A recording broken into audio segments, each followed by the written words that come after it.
मंचावर बसलेले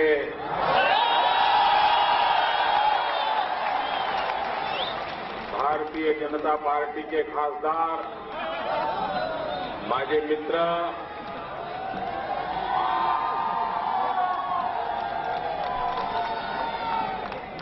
श्री नानाभाऊ, श्री विनोद अग्रवाल जी, श्री कशिश जायसवाल जी, उपेंद्र जी,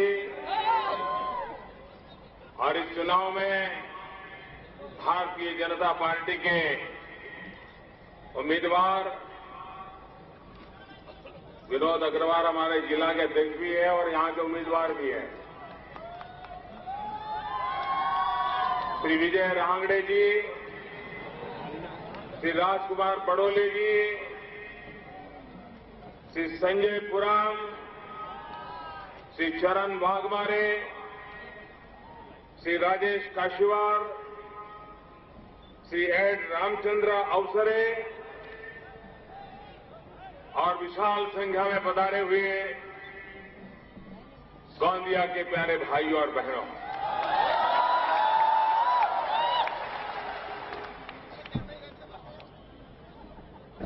सबसे पहले तो मुझे गोंदिया के लोगों का एक विशेष कारण से आभार व्यक्त करना है।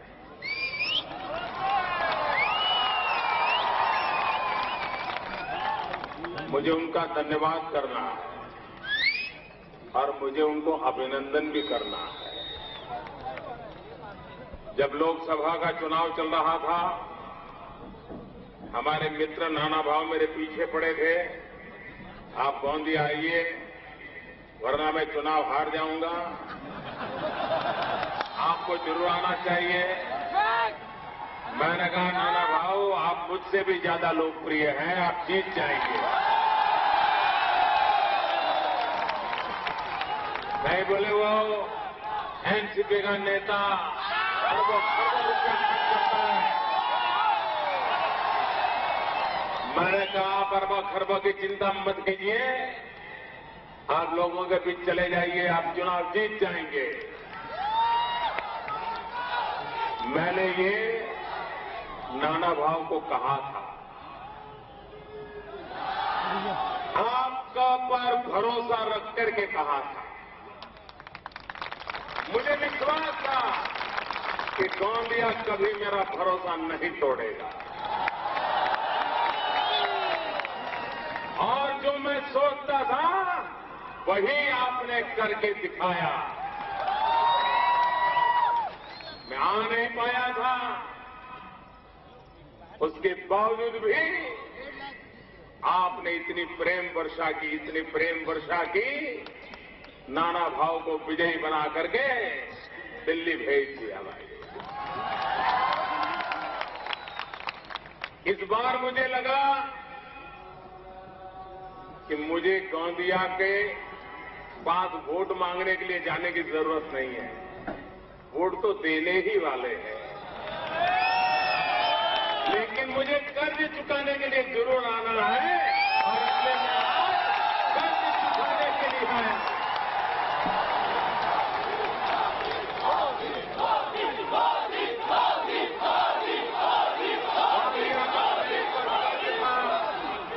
वहां कर्ज चुकाने के लिए मैं मौजूद हूं आपके पास।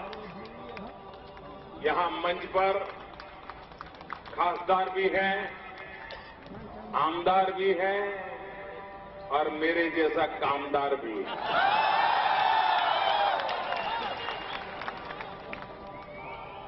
भाइयों बहनों, मुझे अभी समझ नहीं आ रहा है कि एनसीपी का जन्म हुआ तब से उनकी घड़ी में 10:10 हुआ है। उनकी घड़ी की सुई आगे बढ़ी नहीं रही है, क्योंकि वो एक ऐसा मुहूर्त है जिस मुहूर्त में लूटने का उनको अवसर ज्यादा मिलता है, इसलिए वो घड़ी की सुई को हिलने नहीं देते। भाइयों बहनों, आपको निर्णय करना है। क्या महाराष्ट्र को ऐसे ही रखना है क्या? क्या हमारे विदर्भ को ऐसे ही रखना है क्या? हमारे इस गोंदिया इलाके के आदिवासी भाइयों बहनों को ऐसे ही रखना है क्या? बगल में छत्तीसगढ़ में हम लोग बैठे हैं। आप लोगों का तो छत्तीसगढ़ के साथ रोज का नाता है। मुझे बताइए, छत्तीसगढ़ आगे निकल गया, महाराष्ट्र छत्तीसगढ़ से भी पिछड़ क्यों गया? छत्तीसगढ़ में भाजपा की सरकार को तो बड़ी मुश्किल से अभी 10 साल हुआ है। यहां 15 साल से कांग्रेस और एनसीपी के लोगों ने लूट मचा रखी है, लूट मचा रखी है। कुछ नहीं छोड़ा।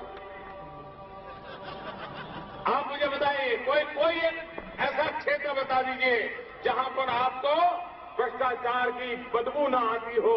ऐसा कोई क्षेत्र बचा है क्या? महाराष्ट्र के चप्पे चप्पे को लूट लिया गया, कोने कोने को तबाह कर दिया, जन जन को निराश कर दिया।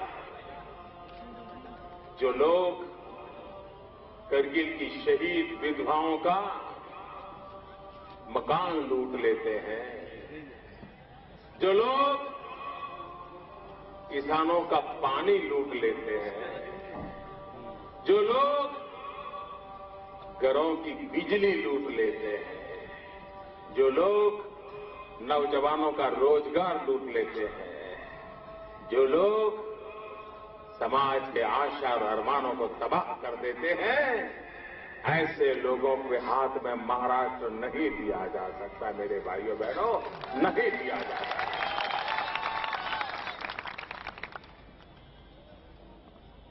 यहां बहुत बड़ा आदिवासी समाज रहता है।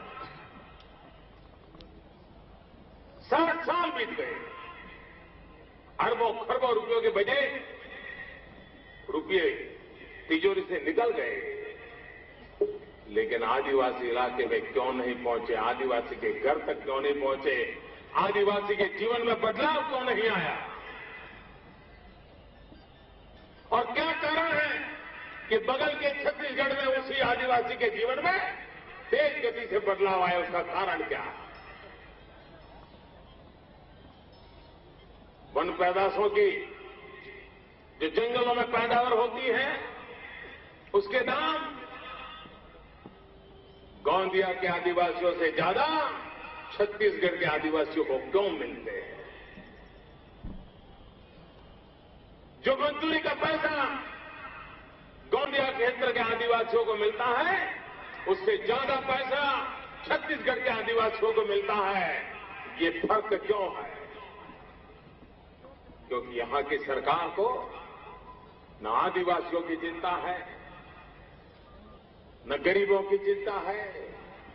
उनका तो 1 पॉइंट प्रोग्राम है। आपको लगता होगा यहां 2 दल है, कांग्रेस और एनसीपी। ये गलती मत करना, ये 2 दल नहीं है, ये एक ही दल है, एक ही दिल है। ये एक ही चप्पे, कट्टे बट्टे के चप्पे हैं।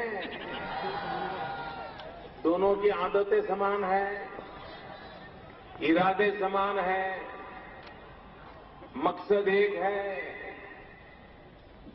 और ये राष्ट्रवादी नहीं है, ये भ्रष्टाचारवादी है।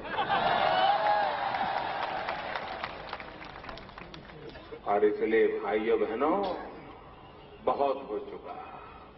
60 साल तक जितना लूटा लूट लिया। अब मेरे नौजवानों, तय करो, यह देश किसी को लूटने नहीं दिया जाएगा। ये महाराष्ट्र किसी को लूटने नहीं दिया जाएगा। ये संकल्प करने का समय है। ये चुनाव कौन आमदार बने कौन न बने इसके लिए नहीं है। ये चुनाव महाराष्ट्र का भाग्य का क्या होगा, उसका फैसला करने के लिए चुनाव है। क्या कारण है महाराष्ट्र की दशा हुई? हिंदुस्तान में सबसे ज्यादा आतंकवाद की घटनाएं कहीं घटती है तो आज महाराष्ट्र की धरती पर घटती है।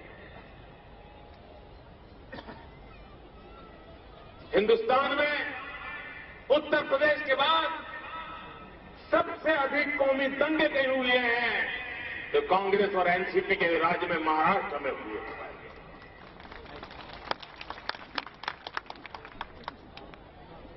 क्या उनकी कोई जिम्मेवारी नहीं है? ये कांग्रेस के नेता, एनसीपी के नेता 10 साल तक दिल्ली में सरकार चलाई, 15 साल तक यहां चलाई। कृषि मंत्री दिल्ली में बैठे थे शरद पवार,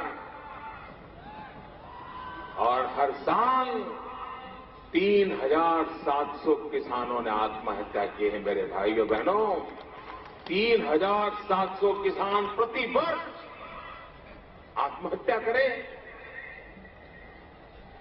3,700 परिवार तबाह हो जाए, माताएं बहनें विधवा हो जाए, बच्चे अनाथ हो जाए, और कांग्रेस और एनसीपी की आंख में से आंसू तक न टपके, ऐसी निर्दयी सरकार हिंदुस्तान के किसी कोने में नहीं है भाइयों। और इसलिए मैं आज कहने आया, आप मुझे बताइए, आपको बिजली मिलती है क्या? मिलती है क्या? ये लोग कैसे हैं देखिए, ये लोग 60 साल से देश चला रहे हैं और मेरे 60 दिन का हिसाब मांग रहे हैं। अरे पहले तुम्हारे 60 साल का हिसाब दो, फिर मोदी के 60 दिन का हिसाब मांगो। लेकिन मैं जनता जनार्दन को हिसाब देने के लिए तैयार हूं, पल पल का हिसाब देने के लिए तैयार हूं, पाई पाई का हिसाब देने के लिए तैयार हूं। हम जनता से बंधे हुए हैं। जनता जनार्दन हमारा हाई कमांड है और इसलिए हम तो जन सेवा, यही प्रभु सेवा, इसी मंत्र को लेकर के पले बड़े हुए हैं। भाइयों बहनों, गुजरात के अंदर एक नर्मदा योजना है, सरदार सरोवर डैम। 60 साल हो गए काम चल रहा है। क्यों? भारत सरकार परमिशन देने में कोताही बरतती है। मैं लड़ाई कर करके परमिशन लेता था, कभी 5 मीटर ऊपर जाने की, कभी 7 मीटर ऊपर जाने की, कभी 11 मीटर ऊपर जाने की। लेकिन 2005 के बाद उन्होंने तय कर दिया ये मोदी को परमिशन नहीं देनी चाहिए, परमिशन देना बंद कर दिया। तब मैं गुजरात का मुख्यमंत्री था। उस योजना को अधूरी रखने के कारण कांग्रेस ने महाराष्ट्र के साथ कितना बड़ा अन्याय किया है, वो जानकारी मैं गोंदिया के नागरिकों को देना चाहता हूं। वो प्रोजेक्ट अगर पूरा हो गया होता,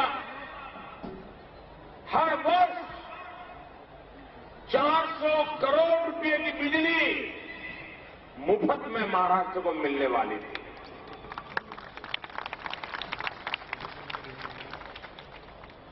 अगर मुझे 2005 में काम करने दिया होता, 1-2 साल के भीतर भीतर मैंने काम पूरा कर दिया होता और पिछले 8 साल से हर वर्ष 400 करोड़ रुपयों की बिजली महाराष्ट्र को मुफ्त मिलती और वो बिजली किसानों के काम आती, हमारे किसान को आत्महत्या करने की नौबत नहीं आती। लेकिन दिल्ली में बैठी हुई कांग्रेस सरकार ने हमको वो परमिशन नहीं दी। कांग्रेस मुझे पूछती है 60 साल में क्या किया? दिल्ली में सरकार में आते ही 15 दिन में वो सरदार सरोवर डैम का काम चालू कर दिया और मैं महाराष्ट्र के भाइयों को विश्वास दिलाता हूं, 1 साल 2 साल के भीतर भीतर काम पूरा हो जाएगा और आपको 400 करोड़ रुपए की बिजली मुफ्त में मिलना शुरू हो जाएगा।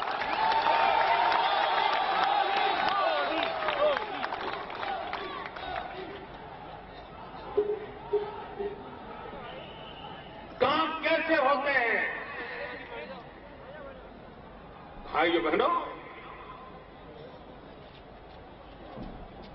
इनका एक ही काम रहा, अपना जेब भरो। आपका कुछ भी हो, उनका काम चलता रहे। और ये सब बेपरवाह लोग हो गए, लाज शर्म तक नहीं रही है, उनको कोई संकोच नहीं हो रहा है। और इसलिए भाइयों बहनों, मैं आज आपसे आग्रह करने आया, महाराष्ट्र को तबाही होने से बचाना है तो आप लोगों को एक पूर्ण बहुमत वाली स्थिर सरकार चुनना जरूरी है। यूटी वाला जमाना समाप्त हो चुका भाइयों। अब महाराष्ट्र को आगे बढ़ना है तो पूर्ण बहुमत वाली सरकार चाहिए। आपके पड़ोस में छत्तीसगढ़ पूर्ण बहुमत से 10 साल से काम कर रहे हैं, तेज गति से आगे बढ़ रहे हैं। आपके बगल में मध्य प्रदेश पूर्ण बहुमत के साथ काम कर रहे हैं, तेज गति से आगे बढ़ रहे हैं। बीमारू राज्य गिने जाते थे, बीमारू से बाहर आ गए। महाराष्ट्र भी हिंदुस्तान का नंबर 1 राज्य बन सकता है भाइयों, नंबर 1 राज्य बन सकता है। और इसलिए मैं आपसे आग्रह करने आया, आप मुझे बताइए, हमारा हिंदुस्तान हजारों साल से हिंदुस्तान है कि नहीं है? मुझे सबकी जवाब चाहिए, सबकी आवाज चाहिए, वो ऊपर वाले भी जवाब दें। हजारों साल से हिंदुस्तान है कि नहीं है? आजादी की लड़ाई लड़े तब भी हिंदुस्तान था कि नहीं था? आजादी के बाद में हिंदुस्तान है कि नहीं है?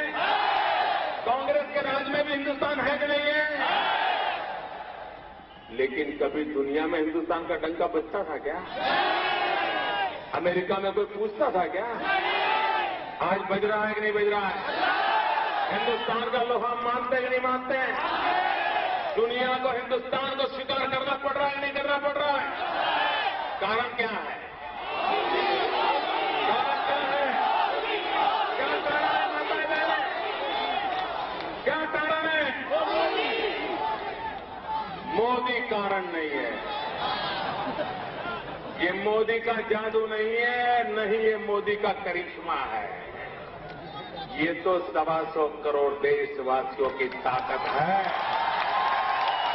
ये आपकी ताकत है, जिसके कारण आज दुनिया में हिंदुस्तान का लोहा मानने लगे हैं। वो ताकत कौन सी है? 125 करोड़ देशवासियों ने लोकसभा के चुनाव में 30 साल के बाद पहली बार पूर्ण बहुमत के साथ भारतीय जनता पार्टी को विजयी बनाया। ये पूर्ण बहुमत की ताकत है कि दुनिया हिंदुस्तान को स्वीकार करने लगी है। जब मैं किसी को मिलता हूं तो उसको मालूम है कि वो इंसान है जिसके पीछे 125 करोड़ देशवासी खड़े हैं, ये उसको मालूम है। भाइयों बहनों, पूर्ण बहुमत की ताकत क्या होती है, ये मैं सारी दुनिया में देख रहा हूं। क्या आप चाहते हैं महाराष्ट्र का भी दुनिया में डंका बजे? आप चाहते हैं महाराष्ट्र में दुनिया का डंका बजे? आप चाहते हैं पूरे हिंदुस्तान में महाराष्ट्र नंबर 1 पर हो? तो पहली शर्त है पूर्ण बहुमत वाली स्थिर सरकार बनाइए। पूर्ण बहुमत वाली स्थिर सरकार बनाइए, जरा भी इधर उधर मत होने दीजिए। और मैं 2 दिन से महाराष्ट्र में प्रवास कर रहा हूं। हमारे कांग्रेस के नेता, मैं जब अमेरिका था तब मैंने समाचार पढ़े, वो चिल्ला रहे थे, एनसीपी के नेता चिल्ला रहे थे, शरद राव चिल्ला रहे थे, ये प्रधानमंत्री को क्या जरूरत है इतना समय खराब करके महाराष्ट्र आने की? प्रधानमंत्री महाराष्ट्र क्यों आ रहे हैं? क्या उनको मुख्यमंत्री बनना है क्या? मैं हैरान था। मैंने कहा मैं यार इतनी बार महाराष्ट्र गया, गोंदिया भी गया, नासिक भी गया, हर जगह पे गया, लेकिन कभी इस प्रकार से तो कोई बोलते नहीं थे। आज क्यों बोल रहे हैं? मुझे समझ नहीं आता था ऐसा क्यों कर रहे हैं। लेकिन कल से जब से मैंने बीड़ से यात्रा शुरू की है, हर जगह पे ये जन सैलाब मैंने देखा है, तब मुझे पता चला उनको डर किस बात का लगा। उनको डर किस बात का लग रहा है? ये डर मोदी का नहीं है, उनको डर आपका लग रहा है, आपका डर लग रहा है, कांप रहे हैं। ये शरद राव है ना, बड़े चतुर है। देखिए, खुद तो लोकसभा लड़े नहीं, उनको पता था नैया डूबने वाली है, राज्यसभा में चले गए और प्रफुल्ल को बलि का बड़तरा बना के लड़ा दिया।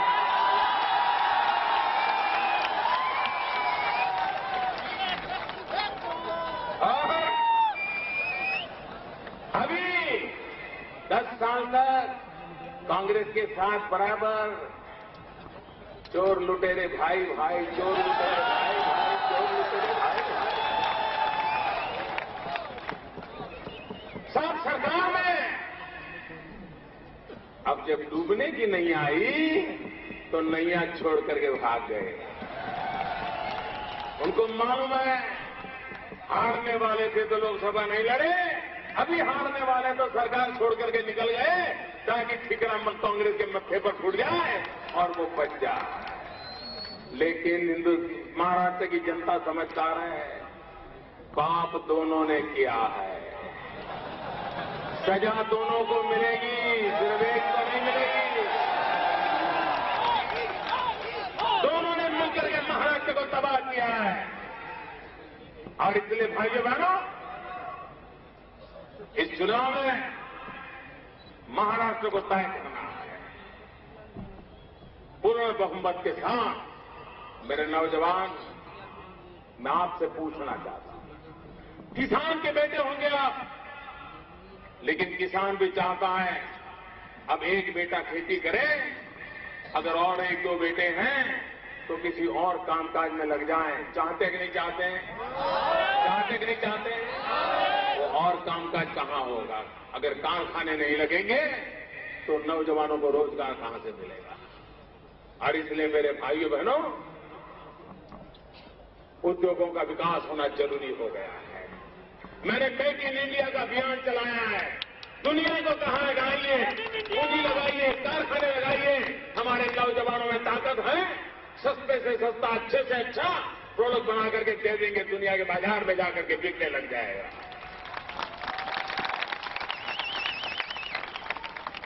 जापान 2 लाख करोड़ रुपए का पूंजी निवेश करने के लिए तैयार हो गया। चाइना 1.25 लाख करोड़ का पूंजी निवेश करने के लिए तैयार हो गया।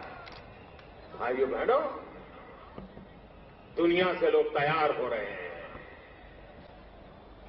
देखते ही देखते बदलाव नजर आ रहा है। और इतना ही नहीं, मुझे बताइए, पेट्रोल के दाम कम हुए कि नहीं हुए? हुए कि नहीं हुए? डीजल के दाम कम हुए कि नहीं हुए? लेकिन कांग्रेस वालों को पता नहीं है। पता नहीं है, उसका कारण मालूम है? पता नहीं उसका मालूम क्या है? क्योंकि उनकी गाड़ियों का पेट्रोल का बिल पुराने वाला बनाया जाता है ताकि पैसे जेब में डाल पाए ना। इसलिए उनको मालूम ही नहीं है कि दाम बढ़ गया। और कांग्रेस वाले पूछते हैं, मोदी महंगाई कम हुई कि नहीं हुई? 5 साल में पहली बार इन्फ्लेशन का रेट नीचे आया, 5 साल में पहली बार आया। और 60 के दिन के नीचे आता है तो आने वाले दिनों में और अच्छा होगा। यहां का किसान मेरा धान की खेती करता है, उसकी हालत क्या है? किसान बेमौत मर रहा है। सरकार को योजना नहीं कर पाई है। भाइयों बहनों, मैंने एक लंबी योजना के साथ काम प्रारंभ किया और मैं किसानों को विश्वास दिलाता हूं, किसान को उनकी मेहनत का कमाई पूरी हो, उसके लिए मेरी दिल्ली में बैठी हुई सरकार प्रतिबद्ध है। और आने वाले दिनों में आप देखोगे, एक के बाद एक कदम आपके फायदे में जाने वाले हैं। ये हमारा गोंदिया क्या विकसित शहर नहीं बन सकता है क्या? क्या नासिक पुणे की बराबरी नहीं कर सकता क्या? क्या कमी है आप में? कोई कमी है क्या? मुसीबत यही है कि आपने ऐसे नेताओं को यहां बिठाया है, उसी के कारण आप वहीं के वहीं रह गए। उनकी घड़ी भी 10 से 10 आगे नहीं बढ़ती है और आपकी जिंदगी भी आगे नहीं बढ़ती है। इसलिए मैं कहता हूं उसको छोड़ो। भाइयों बहनों, इस तबाही के मंजर से महाराष्ट्र को बाहर निकालना है। आप मुझे बताइए, दिल्ली की सरकार कितना ही भला करना चाहे, लेकिन अगर यहां की सरकार फाटक बंद करके बैठ जाए तो मैं कुछ कर पाऊंगा क्या? कर पाऊंगा क्या? यहां के तो मुख्यमंत्री जो अब तो रहे नहीं है, वो तो मेरे साथ मंच पे कुर्सी पर बैठने से ही डरते थे, बोला आना ही बंद कर दिया। अगर ऐसे लोग हैं तो दिल्ली सरकार और राज्य सरकार मिलकर के कैसे काम करेगी? हम तो टीम इंडिया का मूड लेकर के काम कर रहे हैं। केंद्र हो, राज्य हो, मिलकर के काम करें, हिंदुस्तान को आगे बढ़ाएं, ये सपना लेकर के हम चलने वाले लोग।